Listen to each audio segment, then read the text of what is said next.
Hey guys, thanks for joining us again. How about another tip of the day?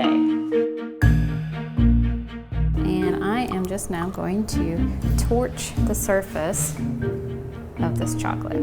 I am attempting to brulee it. I'm going to torch a little at a time and get a crisp surface. Again, I'm going to try really hard not to catch the place on fire. We're going to take the heat off, and it's still quite warm, so I'm just going to set this aside for a moment. All right, and I have pulled our Fondant out of the refrigerator as well. And we've got a nice crisp surface. As I start rolling this, we will start seeing that crisp creme brulee top edge begin to separate.